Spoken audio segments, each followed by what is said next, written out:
দক্ষিণ চট্টগ্রামের আনোয়ারা উপজেলায় শরীয়তের আলো ছড়াচ্ছে তালসরা দরবার শরীফ।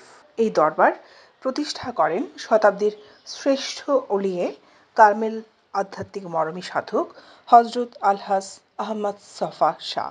এটি আনোয়ারা উপজেলার পরেকোড়া ইউনিয়নের তালসরা গ্রামে অবস্থিত। 1937 সনে চট্টগ্রামস্থ তালসরা নামক স্থানে এক সম্ভ্রান্ত আধ্যাত্মিক মুসলিম পরিবারে শাহ সাহেব কেবলা জন্মগ্রহণ করেন। তার পিতা হযরত আলী মিয়া শাহ, যার মাজার দরবার এর পাশে অবস্থিত। মাতা খতিজা খাতুন। শাহ সাহেব কেবলার দাদা সহ তার 2 পুরুষ আলিয়ে কামেল বুজুর্গ ছিলেন। তাদের 3 জনের মাঝার চট্টগ্রাম, কলকাতা এবং মিয়ানমারেই অবস্থিত। শাহ সাহেব কেবলার পূর্বপুরুষগণ ভারতবর্ষ থেকে বাংলাদেশে ইসলাম প্রচার এবং প্রসারের লক্ষ্যে আগমন করেন। আধ্যাত্মিক পরিবারে জন্মগ্রহণ করা শাহ সাহেব কেবলা শৈশব থেকে শুরু করে জীবনের বেশিরভাগ সময় আত্মমানবতার সেবায় এবং ইসলাম প্রচারে নিজেকে নিয়োজিত রাখেন এবং বিভিন্ন অলি আউলিয়ার মাজার শরীফ, পাহাড়, বন, জঙ্গলে আল্লাহর নৈকট্য লাভে গভীর ইবাদত জিয়ারতে মশগুল ছিলেন। জাতি, ধর্ম, বর্ণ নির্বিশেষে আত্মমানবতার সেবা করে মহান আল্লাহর সন্তুষ্টি অর্জনেই তার মূল লক্ষ্য। প্রিয় নবী হযরত মুহাম্মদ সাল্লাল্লাহু আলাইহি ওয়াসাল্লামের আদর্শে উজ্জীবিত হয়ে মহান আল্লাহর হুকুমে 560 শতক জায়গার উপর নির্মাণ করেন সুবিশাল ইসলামিক কমপ্লেক্স, যেখানে রয়েছে 2য় তলা বিশিষ্ট মসজিদ, খাজা আজমেরি গেট, মহিলা ও পুরুষের আলাদা মিলাদ ঘর, 2য় তলা বিশিষ্ট মুসাফিরখানা, নগরখানা ও প্রস্তাবিত বিশাল জায়গার উপর গড়ে উঠবে হেফাজখানা ও এতিমখানা। তাছাড়া দরবার শরীফ সম্পূর্ণ শরীয়ত সম্মত একটি দরবার, যেখানে নামাজ, রোজা, ছেলে সন্তানের প্রতি মা বাবার হক এবং এতিমের হকের বিশেষ বিশেষ গুরুত্ব দিয়ে থাকে। প্রতি বছর 29শে জানুয়ারি বার্ষিক ওরস নবী সাল্লাল্লাহু আলাইহি সাল্লামের মাধ্যমে ভক্তবৃন্দের মিলন মেলা ঘটে। প্রতি বৃহস্পতিবার ধর্মীয় আলোচনা ও মিলাদ মাহফিল অনুষ্ঠিত হয়।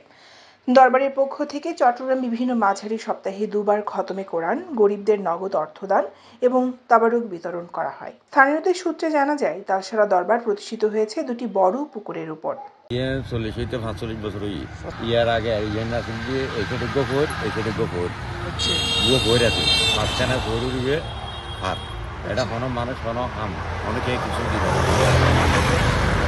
পুরো বাড়ির কোন এটাই কি গরুর মাঝখানে একটা বেড়ার ঘর বাইন্দে করলে তারপর তুন এই সাইডের ফোর এই সাইডের ফোর তারপর তুন আস্তে আস্তে আস্তে আস্তে বিল্ডিং বেগিন গজিদে আজকে 30-35 বছর হই ইং গজিদে কিন্তু 25টা নটা হতো 40 বছর হই এটা মিলেদ ছাড়া আর অনেক জনে নামাজ ফরম পড়িব মিলেদ বয়ম পড়িব নবীর সালাম দম পড়িব এগিন দিলি অনেক বেগিন পাইবেন দাদা এটা ইন ছাড়া অন্য হন কিছু আইলি আমি তো নামাজ নপড়িলি বাদ দিত না নামাজ নপড়লে দরবার ঢুকিন না পারিবে এটা দিন আরা তো আল্লাহ ক্ষমতা দীর্ঘদিন ধরে বৃহস্পতিবারে মিলাদর পরে বেগুনের তাবরুক বিতরণ করে তাবরুক খা এরপরে তাহাজ্জুদের আজান দেয় 3টা তাহাজ্জুদ এরপরে ফজর নামাজ পড়ি মানুষ বেগুন যাবে তো মূলত এডল দিয়ে মানুষ আসলে মান্নত করে দেয় মানে যন্ত্র অনেকটা লোক বেরিয়ে আমার নানা দিয়ের নির্দেশ হয়তো একটা আইম করতো তোরা নামাজের মশলাত বই জাস্ট বলবে আল্লাহ এই বিপদত পুজি এই দরবার উচিলেই আর রক্ষা করো এই জিনিস কেন তোমার দরবার পৌঁছা দিই তো এখন ইবেও তো একটা আজির নাই হইন্দন আল্লাহ এই অনরিয়ে নইলি এটা পৌঁছাই দাম করবো এই হলি মূল বিষয় এটা মিলেদ মাহফিল হইব তার বাদে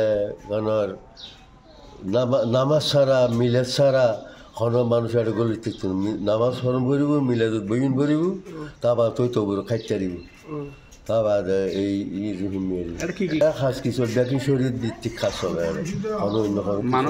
দরবারের মতো ন আবার অন্য দরবার ধরলে না এই দরবার মধ্যে মানে শরীর ভিত্তিক খাম মানে দোল বাজানো এই সমস্ত গান বাজানো নাই এই সমস্ত বৃহস্পতিবারে এই শুক্রবারে যাইবি আবার এনে বড় অনুষ্ঠান মধ্যে তো লক্ষ লক্ষ মানুষ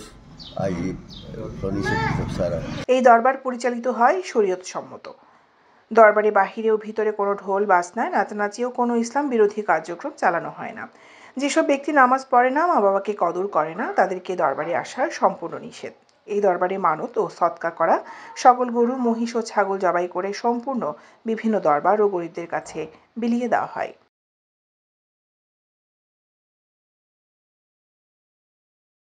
দৈনিক আজাদী নিউজ ডেস্ক।